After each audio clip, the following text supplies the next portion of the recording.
US First Amendment that US citizens would... What did you see today? Well, I felt, coming here this morning, I felt a great sense of optimism and hope. I did feel that. I felt very positive. Quiet!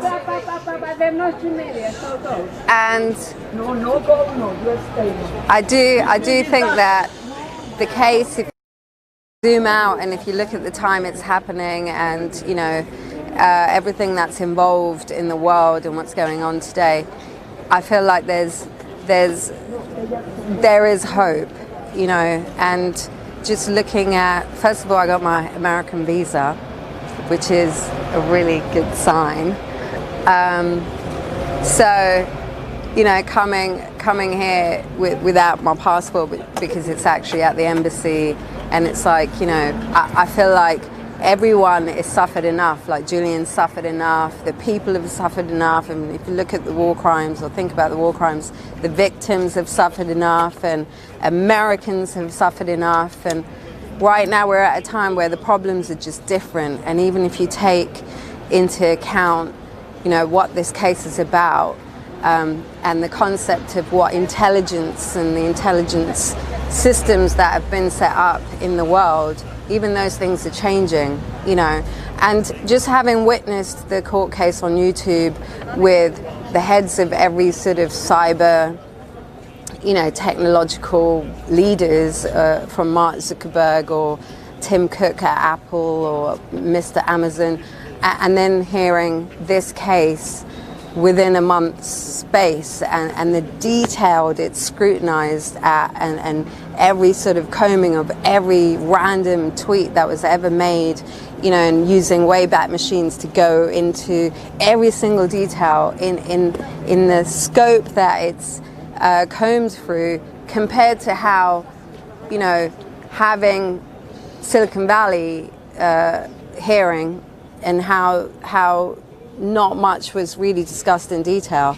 It kind of shows where we're at, you know, and who's really in control and what's happening. So I just feel like in that sense, I do have optimism that the world is changing so fast that, you know, hopefully everyone sort of draws the line that, you know, the suffering is been enough, and that we can all sort of move forward into a different phase where we actually have really real relevant issues on surveillance and how we're going to go into the future, and how you know that sort of relates to everybody in the world, not just Americans. I think these conversations are really important, and those need to be had, and I think Julian's an important and an intelligent contribution to those kind of conversations, and there's no point, you know, locking him up and throwing away the key when we actually need to expand, you know, our knowledge on cyber, the future of what cyber surveillance and security and these things are. Thank you very much. Beautiful. Thank you. It's very educative.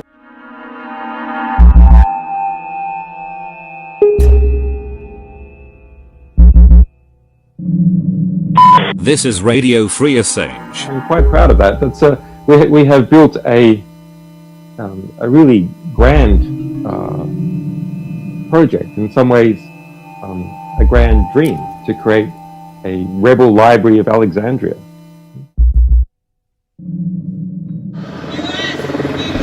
Hands up, Assange! This is Radio Free Assange. And we demand free Julian Assange! Free Julian Assange! Free Julian Assange! Free Julian Assange! Free Julian Assange! Free Julian Assange! No extradition! We want the censor!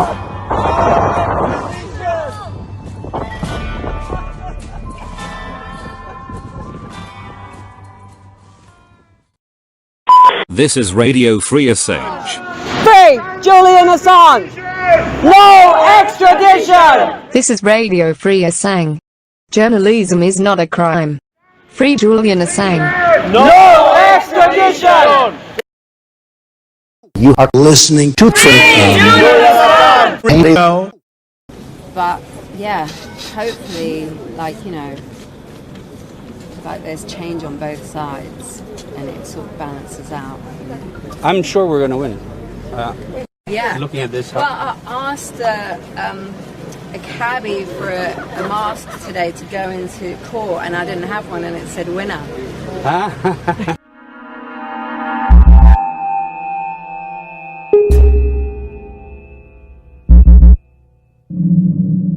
This is Radio Free Assange. I'm quite proud of that. We have built a really grand project, in some ways a grand dream, to create a rebel library of Alexandria.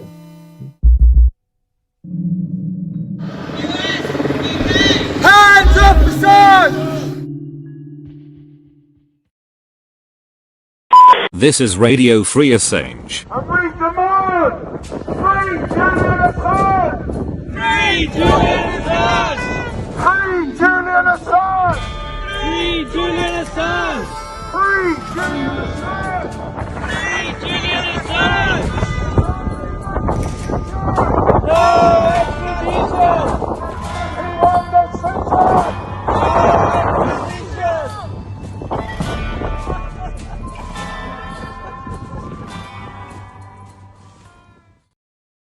This is Radio Free Assange. Free Julian Assange! No extradition! This is Radio Free Assange. Journalism is not a crime. Free Julian Assange. No extradition! You are listening to Radio. The best news of all is that courage is contagious.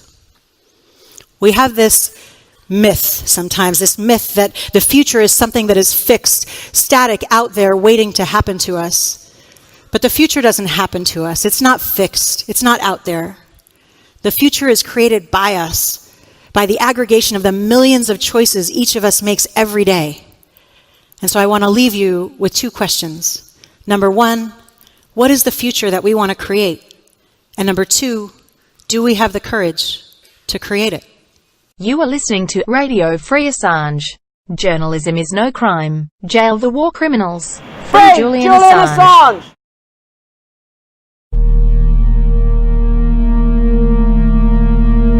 In democracies, wars are a result of lies. And why one might think that should lead us to a state of despair. Prosecution trying to prove that water runs uphill and up is down, with a deluge of detail about the timing of the mass release of the cache of cables. The defence replied and conclusively demonstrated that it was David Lee. We can only conclude from the amount of time that the prosecution spent defending David Lee is that David Lee is a state asset. So anyway, the defence, I don't like to say the defence actually, we progressed and we, I think, moved to the place where the case will be thrown out, that the extradition will fail on the grounds that there is simply no evidence and no means to extradite Julian to the United States. Beautiful. Thank you to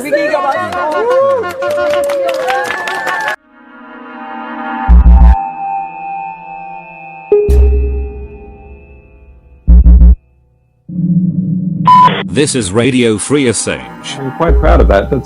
We have built a really grand project, in some ways a grand dream, to create a rebel library of Alexandria.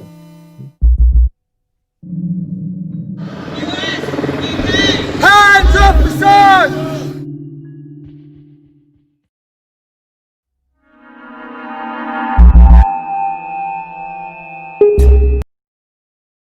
This is Radio Free Assange. And we demand free Julian Assange!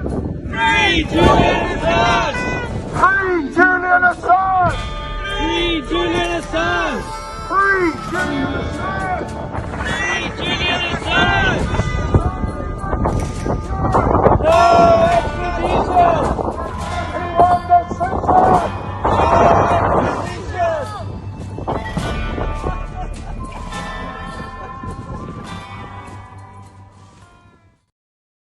This is Radio Free Assange. Free Julian! I'm here to support Julian because I don't see enough people in the media supporting him, and I think it's very important that, especially in those days where people are not supporting him in masses, like to be there and support him. And I think, especially in those days where war criminals like George Bush are being publicly supported by the whole fringe of even the left, and Julian is behind bars, and having known Julian for like 10 years now and having seen the way he's been treated over those last 10 years is very unfair. So I'm just here to show my support. Now in French? La même chose en français? Je suis ici pour supporter Julian, que je connais depuis 10 ans, et en l'ayant vu au travers des années, la façon dont il a été traité, que ce soit dans l'ambassade ou depuis qu'il est en prison, je trouvais que c'était important de venir le supporter, car dans les médias, et les journalistes en particulier, ne le supportent pas assez, parce que c'est leur job qui est mis en danger avec l'exemple que la justice essaie de faire de Julian. Et donc c'était important pour moi de le supporter, surtout dans une époque où on ne supporte pas assez les gens comme Julian, qui sont des gens qui se sont battus toute leur vie, et qu'on met en exergue des criminels de guerre comme George Bush, que je vois être présenté comme quelqu'un de bien par toute une partie de la gauche. Thank you very much. Merci. Bravo. Thank you. Cheers, mate. Cheers.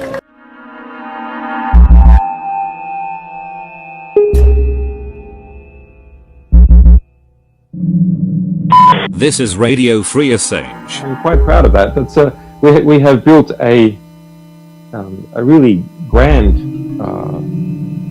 project, in some ways a grand dream, to create a rebel library of Alexandria.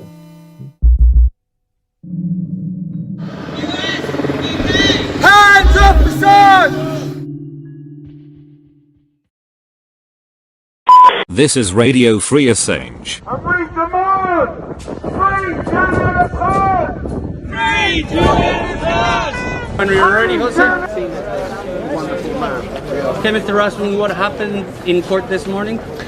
Well, we heard from a witness, a computer expert, Professor Grothoff, who testified about the timeline that led to the release of the unredacted diplomatic cables in September 2011.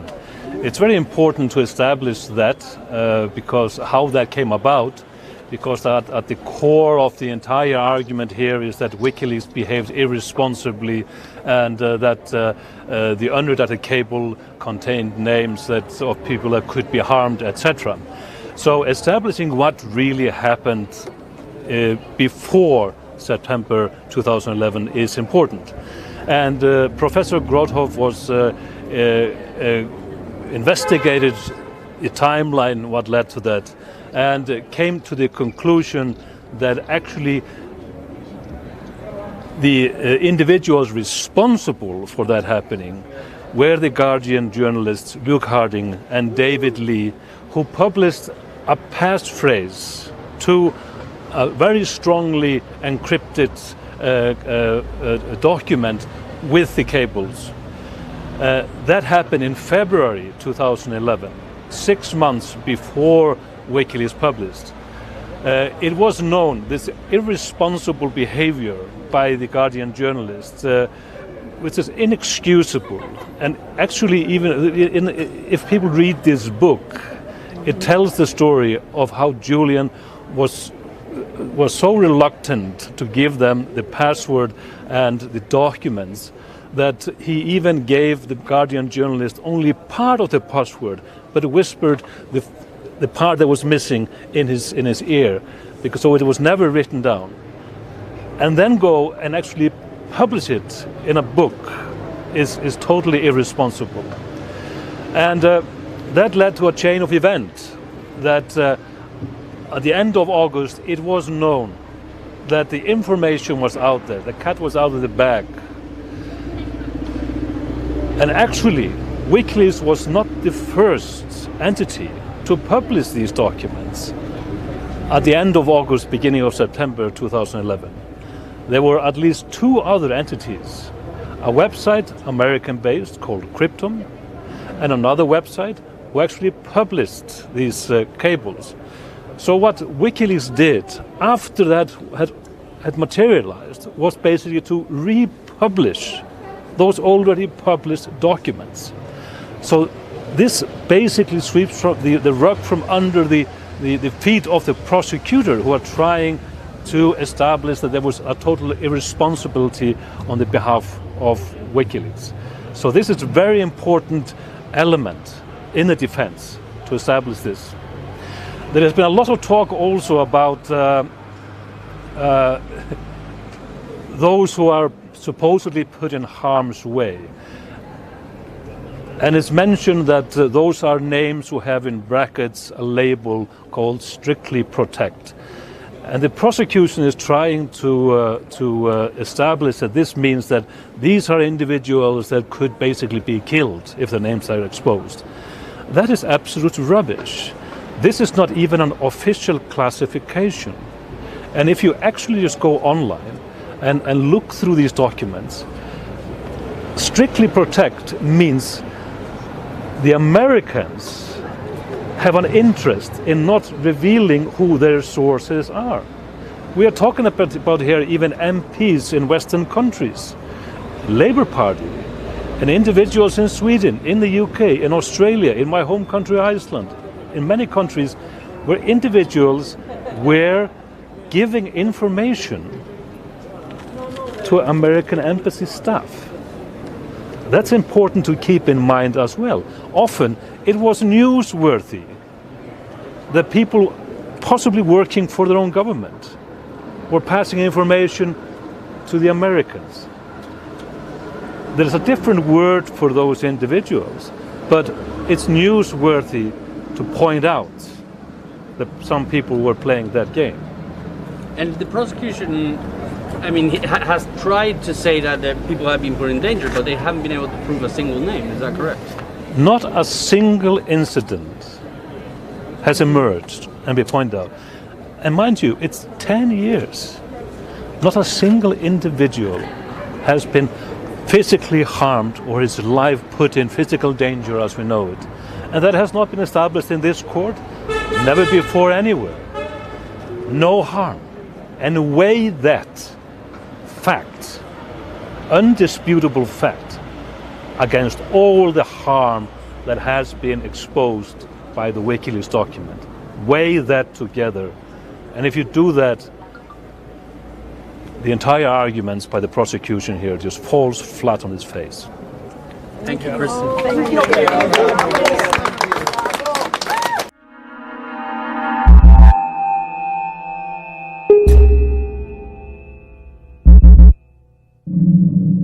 This is Radio Free Assange. I'm quite proud of that. That's we have built a really grand project. In some ways, a grand dream to create a rebel library of Alexandria.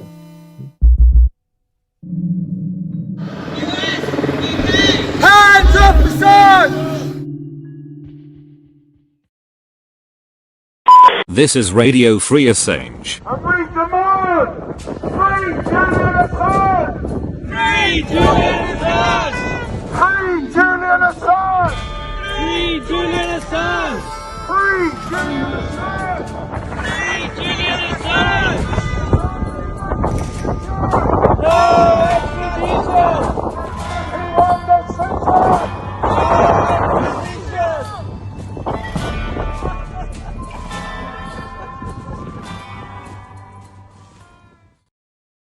This is Radio Free Assange. Free Julian Assange!